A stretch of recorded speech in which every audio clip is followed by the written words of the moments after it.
welcome to the F1 Debate Show, episode 29, and also our 100th video on this YouTube channel. In this episode, we are going to be talking about the possibility of Lance Stroll possibly going into Formula 1 for next season. Yeah, but first we are going to be talking about the massive news which came out last week, which is that Nico Hülkenberg is going to Renault for some stupid reason from his very comfortable seat at Force India. Now, this deal was done in between recording the F1 Debate Show last week and it coming out. So we were talking in that episode about Nico possibly going to Renault and what is going to happen there. Is he safe? What's going on there? And then he's finally gone. For 18 million euros. Okay, that's the big thing you've got to remember, guys, because that will be said a lot through this video. Why is he gone? But remember, 18 million euros. Keep that in the back of your minds.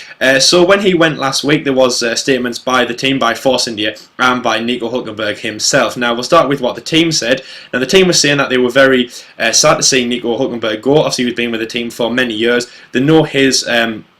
They know how good he is in Formula 1, obviously with his pole position in 2010, obviously, and his brilliant progress in Brazil 2012, which we still think is Nico's best race to date. And obviously, unfortunately, with his collision with Lewis Hamilton at his last race at McLaren, Nico, I even think, could have maybe challenged for the race win in that race, that rained out race. Absolutely amazing. But let's move off of that. So he's had a great career with Force India, and I thought that he would stay. We thought that he would stay, but unfortunately he is not. So yeah, as I say, Force India have said, we're very sorry to see Nico go, but they've also said that they won't stand in his way. Obviously, like many drivers, they say that it was his decision to go, obviously nobody else's. I mean, Nico he's had backing. It's not a money problem, not a sponsorship problem in terms of going to Force India. Obviously, Vijay Mallya, the owner and the team principal of Force India, was very happy for him to stay. Everyone was happy to stay for Nico Hülkenberg to stay. I think Formula 1 was as well, especially considering his previous race in Japan. He did so well. He did a few great overtakes into the casino chicane, obviously with the best radio message on the Williams drive was "See you later." So obviously, yeah, Nico great to stay. So then this move does almost come out of the blue, just come, nobody could expect it. Nico Hülkenberg saying that basically it's a great new venture for me, and that he signed a 3-year contract with Renault, but he's only been driving for 2 years, and the last one is to be negotiated with. Now the loopholes that we are going to address first is what was Nico playing at? Was it a great idea from him to go there? Now what I think, okay? Now I think this was a stupid idea.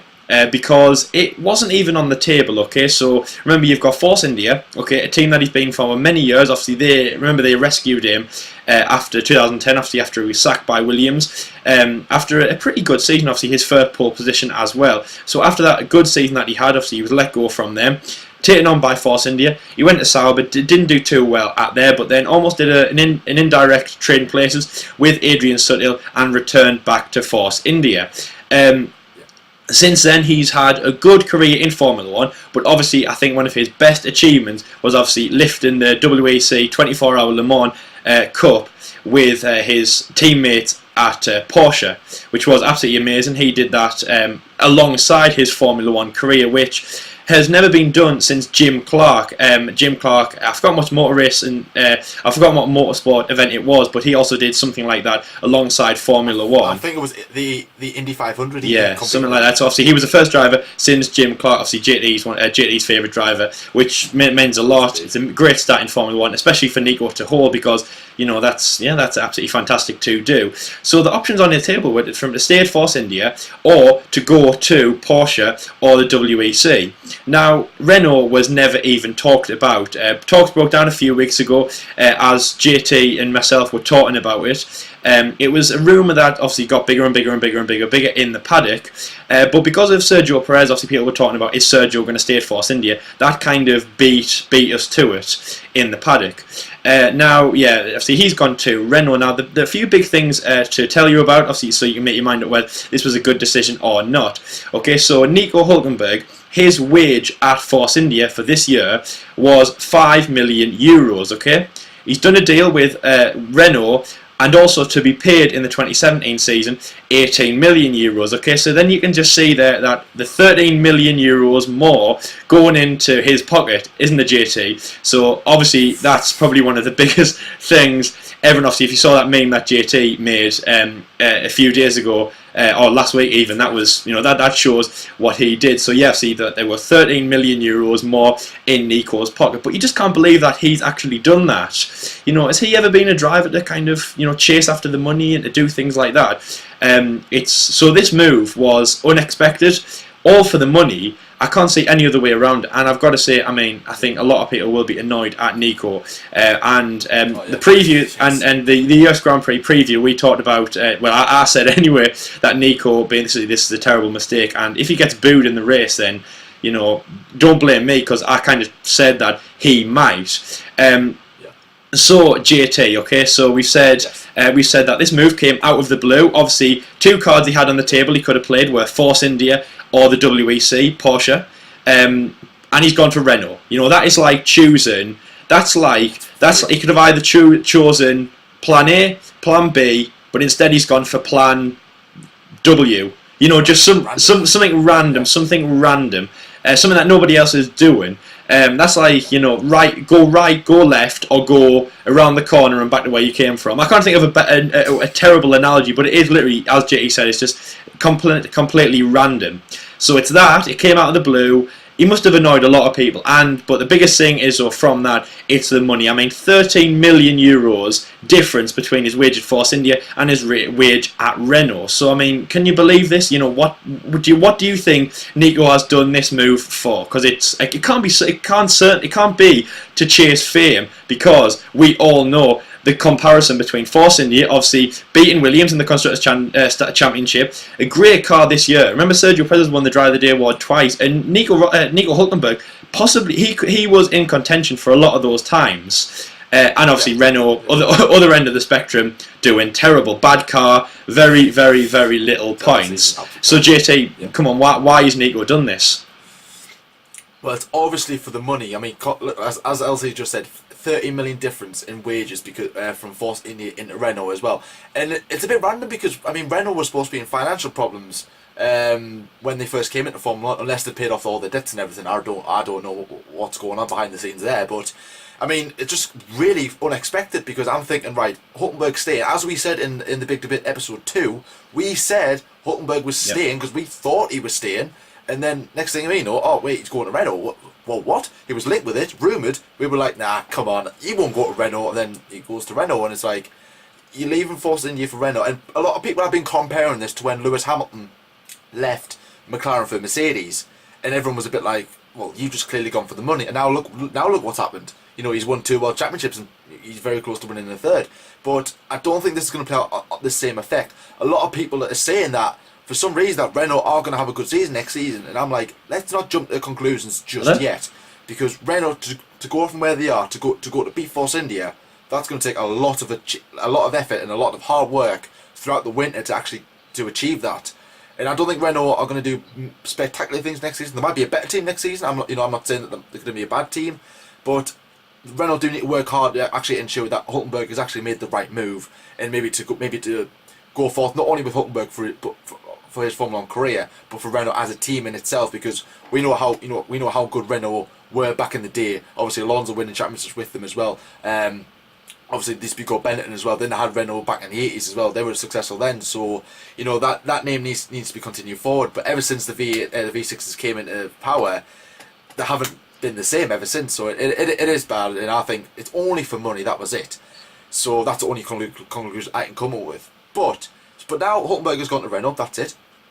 So now there's a seat available at Force India to partner alongside Sergio Perez, who we thought was leaving, and now he's staying. Now Hulkenberg's staying. So it's just weird how this is probably one of the craziest things I've probably seen since Max Verstappen and Daniel Kvyat, and probably the craziest thing before that I don't even remember. So it's been a crazy season of Formula 1 all around for transfers, anyways. But obviously we've got to talk about who will fill that in that seat alongside Sergio Perez.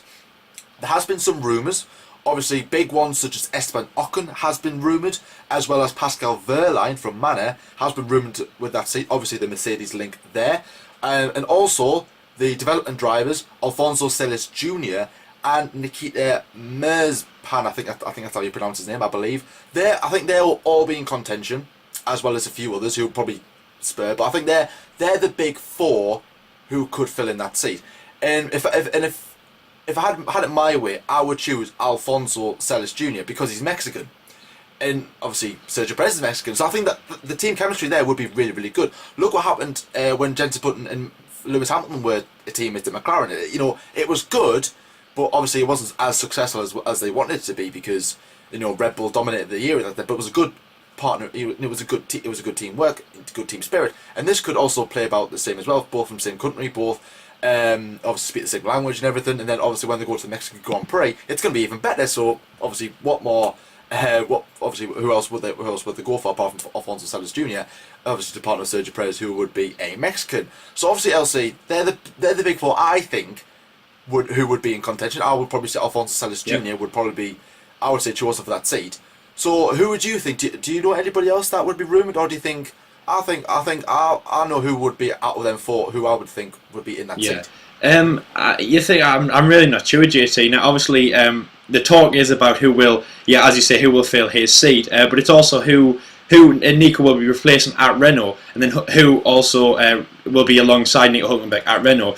Now, before this happened, the two Renault drivers, much like a lot of the teams at the back, such as Sauber and Haas, and even Toro Rosso, the teams hadn't been made up. So obviously, with Renault, obviously they have Julian Palmer and Kevin Magnussen in. Now they were both unsure about where they are going. Obviously Julian Palmer is probably on his way out. Now we did say that in the silly. That's one of the rumours we said in the silly season. One of the options that could happen. In Renault, with regards to Renault, because again with Force India, I'm not really sure. But in regards to Renault, I think that it will be Kevin Magnussen will be partnering Nico Hülkenberg. Obviously Kevin Magnussen, a great driver. This is a rookie season for him. Obviously, thinking that he took his year out, obviously in 2015, 2014. He was a new driver, and it was almost like McLaren were trying to fill the boots and go, well, Checo was a bit of a mistake. We need someone permanent to fill the boots of Lewis Hamilton, and obviously Sergio wasn't that. They put in Magnussen, who at that point was very, very young. He came out of the blue as well. He came in. He was probably the biggest. Came in like a torpedo we've ever seen because he just filled this boot. I mean, obviously, me and JT were talking at that point, and it was like, who's that? Who's coming in there?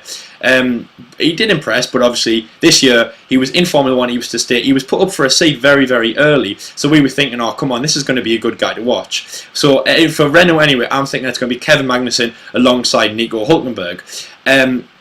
Now for the Force India seat. Now obviously, as JT has just mentioned, obviously Pascal Wehrlein and Esteban Ocon, both Manor drivers, both in the Mercedes development program.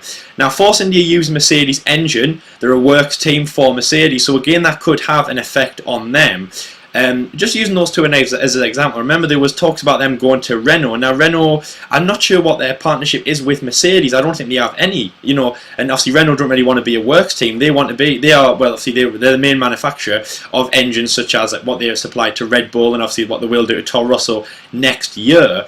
And obviously with Force India, as I say, Mercedes engine, they might be happy to let one of those drivers go and fill that seat. Me personally though, as I've said in many videos, I really like Esteban Ocon. I wish him well. I want him to do the best. So I do Pascal Wehrlein as well. But I think they'll stay at Manor. So to answer your question, JT, a very, very long explanation to that is I don't know. Now, obviously, it would be great for Alfonso Salas to fill that seat. He has appeared in a few Friday practice sessions in the past for Force India. But another driver I was thinking of who could fill that is another Mexican driver, but I'm not just saying it because he's Mexican, but he's from another team, and again, I don't know if they're going to probably re-sign him, but it's very, very unsure, and that is Esteban Gutierrez of Haas. Now, Romain Grosjean hasn't put pen to paper yet, but yeah, it is looking like he's going to stay. I'm thinking Esteban might go, and wouldn't that be great? That that means we'd have obviously we'd have two Mexicans in the same team. But it's really, really hazy. Probably someone from their development program, but it might be someone from Manor. And I've got to say though, just on the last thing on this topic, comparing it to would a Manor driver go to Renault or would a Manor driver go to Force India? I would say, sorry, my Apex Fizz kid falling out. I would say that it would end up going to Force India. And I've got to say, I'd love it to be Esteban Ocon to go to there, but obviously remember Pascal Wehrlein, world champion DTM.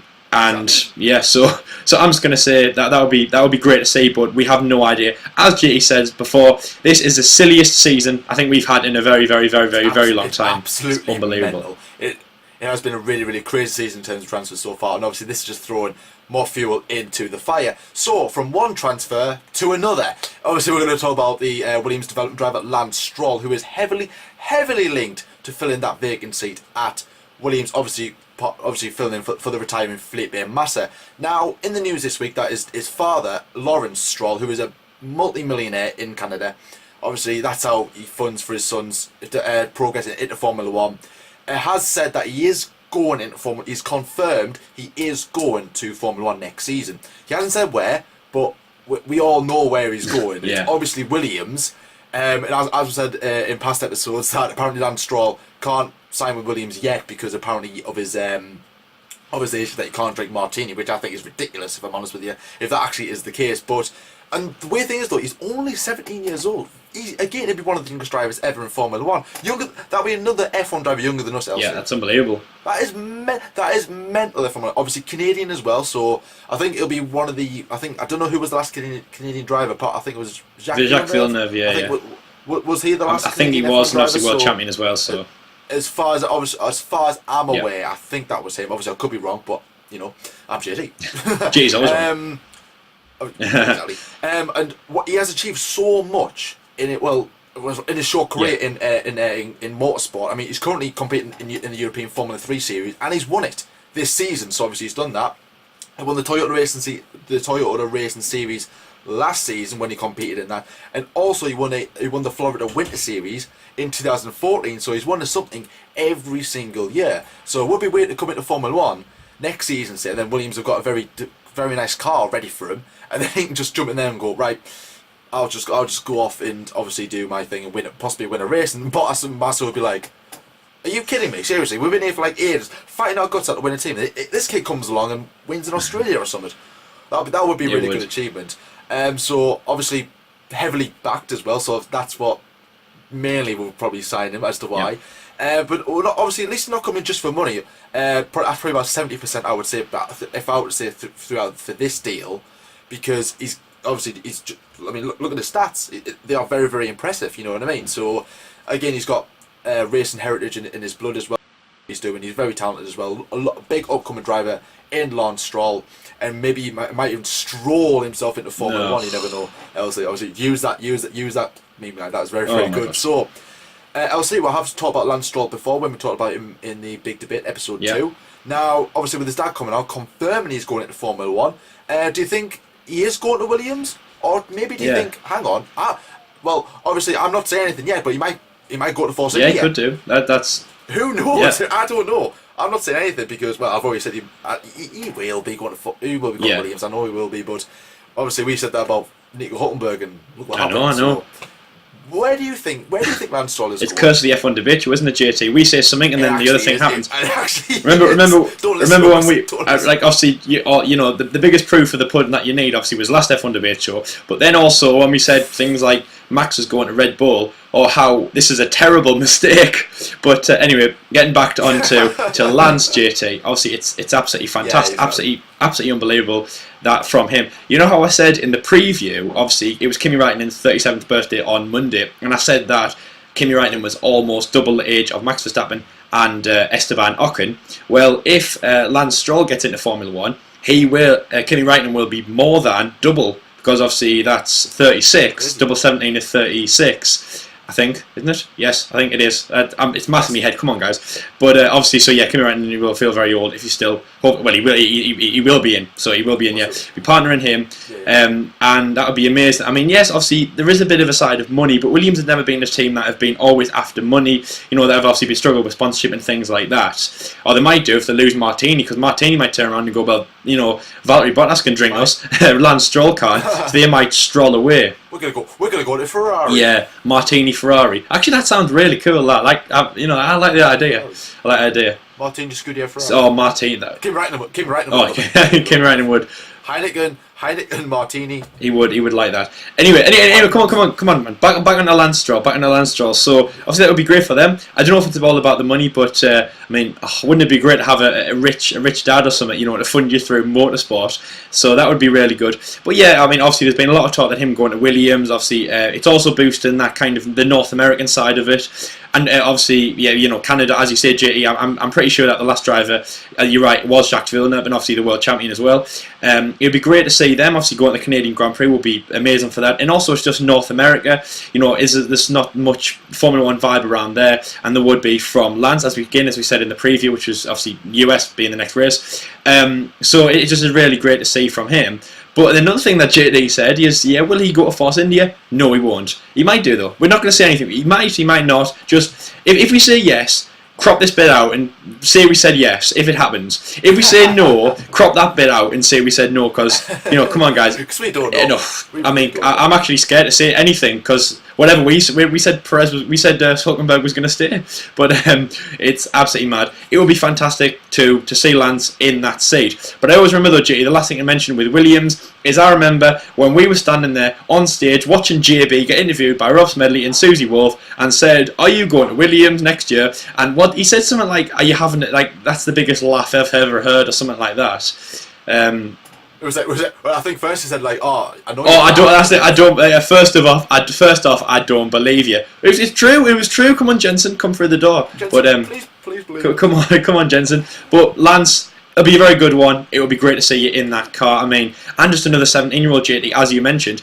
So that means he's got 2 years. No, he hasn't. He's got 1 year to win a race. Depending obviously when it's like, you know, days and all that, but he's got around a season to win a race, and then he will beat Max Verstappen's record, which is obviously unbelievable thing. Been broken left, right, we broke the youngest driver winning in in the 21st century. We've broke this about, I think it's about 8 times. Obviously we broke it with like Alonso, then Hamilton, then Vettel, then obviously a long time away, obviously between 2008 and this season we broke it with Verstappen. As you know, next season can we break it with Lance Stroll? And then also if he does that, Lance can be pretty sure that he's going to keep that record, because I mean, who else is going to come in? You know how young are they going to be? We'll see a 13-year-old on the grid. That would be amazing. Like, hang on. When I was 13, I was like, I couldn't even have a dream. No. And then look at this kid. No, I think the probably youngest we'll probably ever see is probably 17. I would think. Yeah.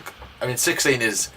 I mean, well, first of all, I don't think you're allowed to drive at 16. It's actually, I've got to say, JT, just a last thing. I am 100%. 101% sure that I read somewhere that it said that you can't get your super license until you're 18, which means that we wouldn't see any Max Verstappen's coming into Formula One. I've got to say I'm so sure I saw that somewhere.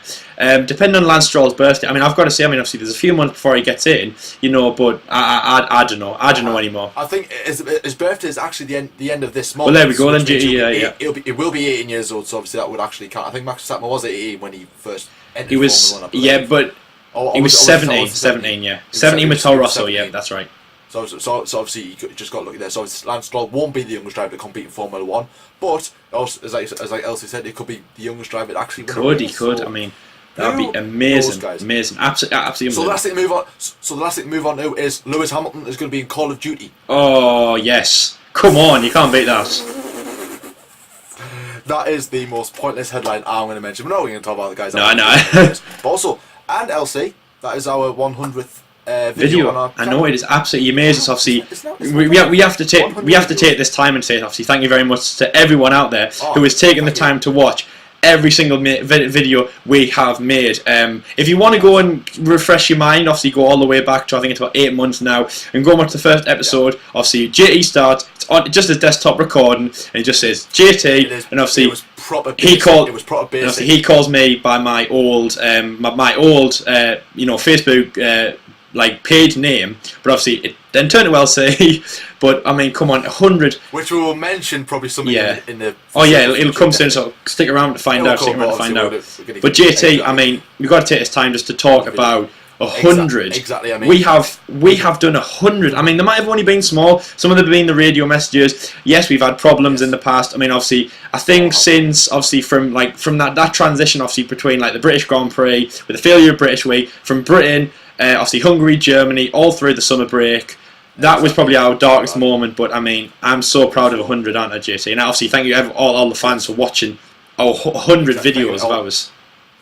Exactly. Thank you for everyone who's watching. I mean, there might be some out there who's watched every single video. There might be some of them who just came in. So obviously, thank you very much for everyone. And respect to anyone who's watched all our videos. Respect to anyone who has. I hope a lot of people have out there. But well done for actually keeping up with us, because it's obviously, you know what we're like at times. We're just two lads who love Formula One, and obviously there's plenty more to come as well for this season and next season, which we might be revealing some plans for next season. You never know.